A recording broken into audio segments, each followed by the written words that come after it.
Hey folks, welcome back to Tech and More Tech. I'm Carlo, and this is the brand new Amazon Echo.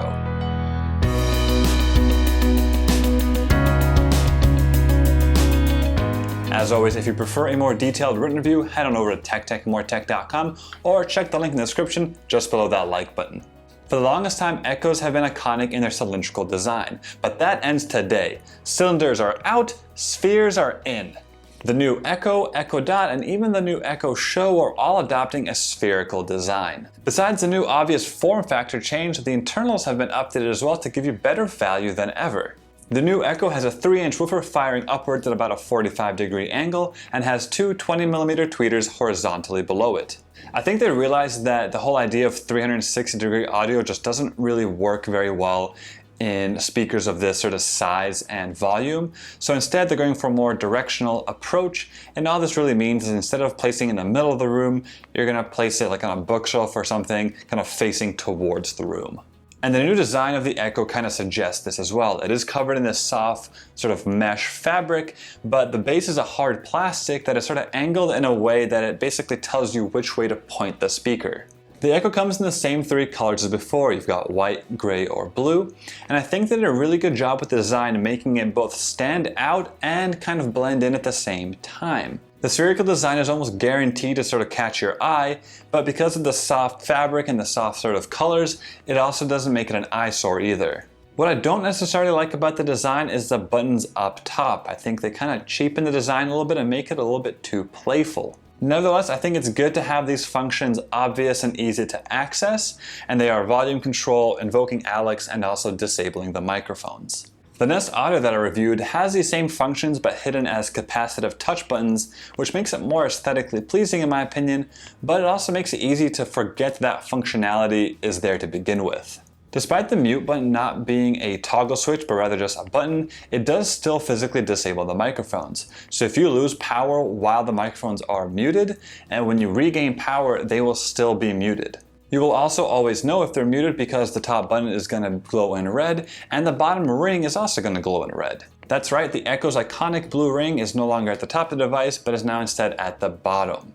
It's still pretty easy to see, and of course it's going to reflect off whatever surface it's on, so it does look kind of nice as well, but this will only be on when you invoke Alex, so you're not always going to have a bright blue light kind of shining somewhere in the corner of your room. The back of the Echo still has a 3.5mm auxiliary port, so you can use that as a line out towards a dedicated hi-fi system, or as a line in from a dedicated music player. Though if you are going to go with the hi-fi route, you're probably better off saving money with going with the Echo Dot because it has the same functionality. So how does the new Echo sound? Well, despite having an extra tweeter compared to its predecessors and to its competitors, I found that the bass was actually the most noticeable improvement. The sound profile of the Echo is tuned to be a little bit more bassy by default, which gives it a sort of richer and fuller sound and kind of fills up the room better. In fact, the bass in the new Echo can actually be felt and not just heard, which is pretty impressive considering the size of this device. If you prefer more bassy music, then I think that sound coming from the Echo just right out of the box is going to be right up your alley and you're really going to enjoy it. The downside to the strong bass is I find that it bleeds into the midtones a little bit too much.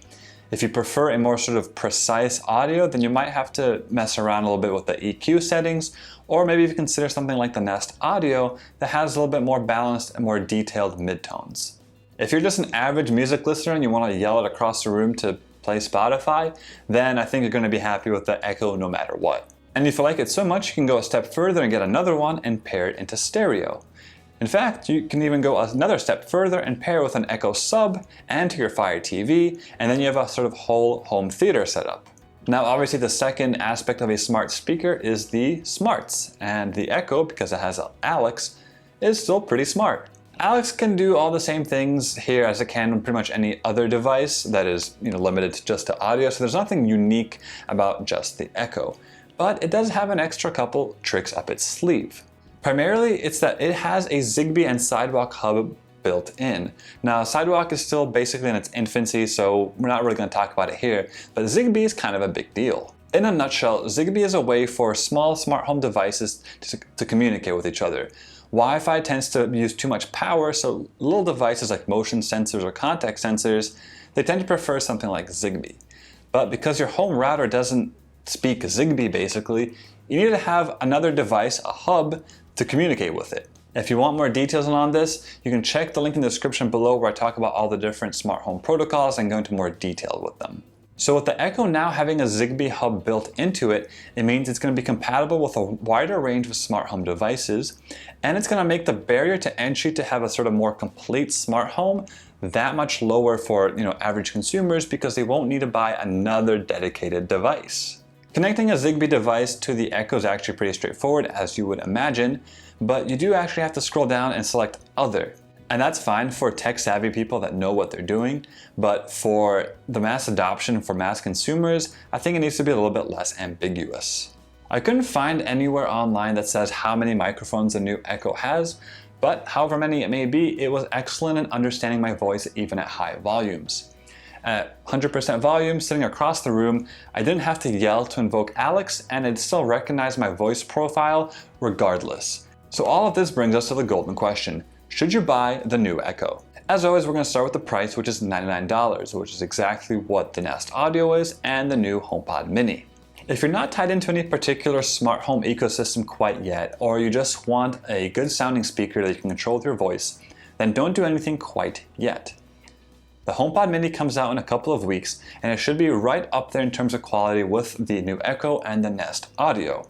I will definitely be comparing all three, so you definitely want to be subscribed so you don't miss out on which one of those three smart speakers is the best. If you're already invested in the Amazon ecosystem, then I would say the new Echo is a good buy.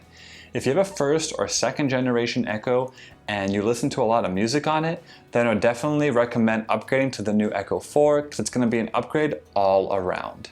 As always, thank you so much for watching. If you liked the video, be sure to hit that like and subscribe button for plenty more videos to come. If you have any questions or comments, please leave them down below and I will get to them as best I can.